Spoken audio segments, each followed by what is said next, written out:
Welcome to the Common Gourmet. In today's life, we're busy. We have kids, we have jobs, we're always on the go. So we use a lot of pre-packaged, pre-spiced, pre-cooked, just pre-everything, and which is fine. I use it, everybody does. But I think if we knew how to make these same dishes quick, inexpensive, then I think we use the prepackaged a little bit less. There'd be a little less chemicals floating around in our stuff. So I'm going to show you today how to make a beef stroganoff. It's simple, it's relatively inexpensive, it's quick, and it's very tasty. So come with me. Let's see how to get this done. Let's make some beef stroganoff. Okay, we have a preheated pan. Technically it's a little too hot, but I just turned it down, so as you see the steam just shooting up out of there, it'll be alright. It's already cooling down a little bit. We're going to get the butter melted. Butter, margarine, you can use oil, whatever you want. We're going to do up a little bit of veg here. I have a medium to large onion, and for me, we use about 1/8. There, the green pepper, you see that, and they're roughly chopped. We're just going to cook this for a few minutes. You want a little browning around the edges, softening up. You don't want it like overly done because it's going to cook some more. But as we all know, brown is flavor. So we're going to give that a few minutes just to brown up, soften up a little bit. A few minutes have gone by. Isn't that great? So probably about 5 minutes. You know, your stove may vary. You can use carrots, onions, celery, bell pepper, really any flavor you like in here. I tend to stick with the classics. Now we're going to turn the heat up a little bit. I put my stove on about medium. I like it decently hot, but not, I don't want the pan to start smoking. Put a little oil in there, let that oil get nice and hot. Now I'm using chunks of beef, which I've already put a little oil on here in the pan. You can't really see it there. A little salt, a little pepper. Now we do our shopping at Costco. I get a large piece of beef and I cut it up into the pieces that we want. And this was just the leftover bits, which are great for, applications like this. Now, even though I've got oil in the pan, I like to toss my meat with a little bit of oil and the seasonings. I think it helps the seasoning stick, and you're sure you've got oil wherever that meat's getting ready to touch the pan. Now all we're looking for here is a sear. We're not cooking it all the way through. We just want it nice and brown, get a little bit of crispy on the outside, because like I said, brown is flavoring, and it's also going to flavor our pan.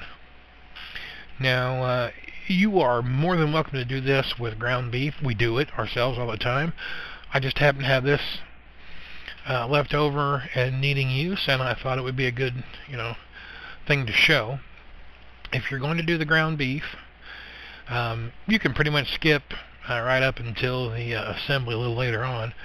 You just fry your ground beef with your onion and pepper or whatever you want to put in there. Now these are braised probably about 3 minutes per side. Excuse me, not braised, seared. We're going to be doing a braise. See all that lovely stuff there in the pan? That's the fond. It's called fond. It just means lovely tasty bits, which is what we're going for.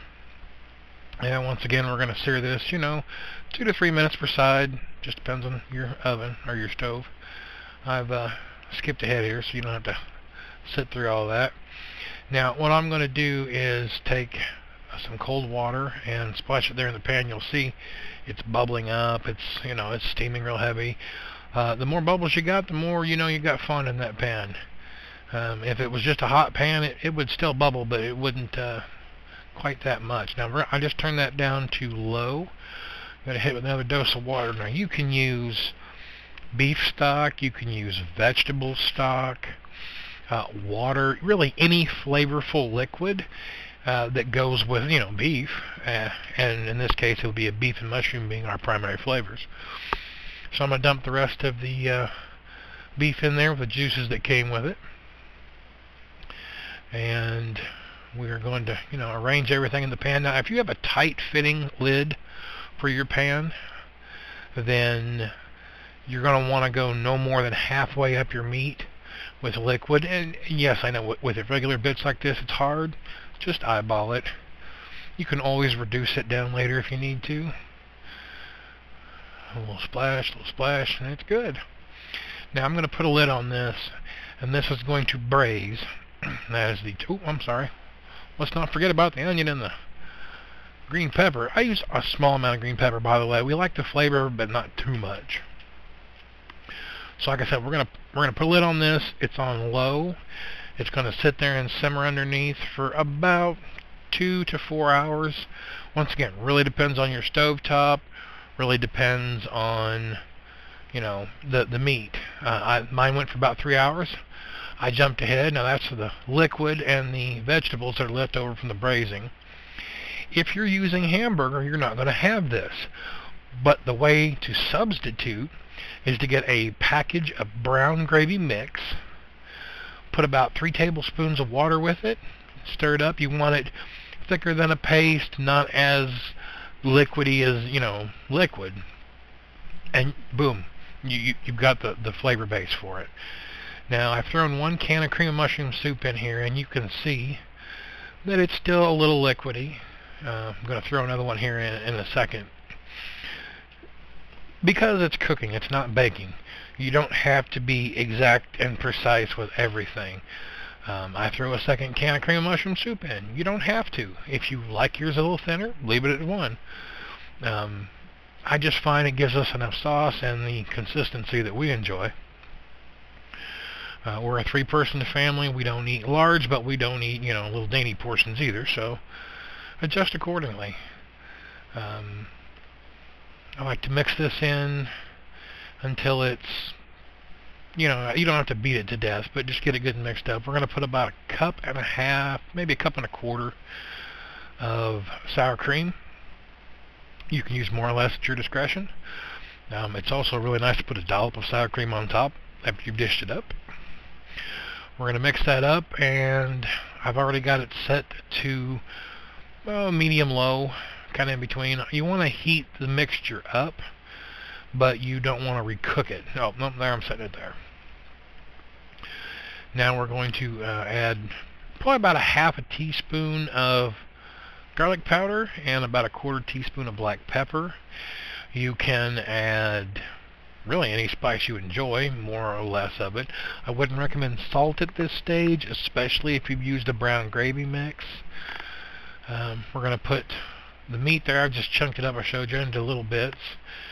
You can cut it up however you want. You can cut it into strips, you can chunks, you can shred it. Now, there's 2 ways to do this with the noodles. You can lay the noodles out on the plate and spoon this mixture over, or I just dump the noodles in myself and mix it all together. For us, it's just quicker, it's easier, it's kind of a one-pot thing. This is also great if you don't want to use noodles, don't have noodles. You can serve this over mashed or boiled potatoes. It's beautiful that way. This is also a great dish to freeze. It freezes well. If you or put it in the fridge, and you can eat this, you know, for a few days. I think it just gets better after it's set in the fridge for a day. If you reheat it in the microwave, well, really, if you even reheat it on the stovetop, put a little splash of milk in with it. Or if you're at this stage, it's heated up and you think it's a little too thick, you can throw a little milk in, or a little more sour cream, however you like. Well, this is my beef stroganoff. If you make it with a hamburger, it takes just literally minutes. You know, you boil the noodles, you fry the hamburger at the same time. You can have the whole thing assembled in less than 20 minutes. Now, if you like to braise your beef, you can do that. And also, if you've got a little red wine, a little splash of red wine in with when you braise the beef, it makes it very nice too. I hope you guys have enjoyed this. I hope it's something maybe a little new for you. Keep checking back. If there's something you want me to see me make, let me know.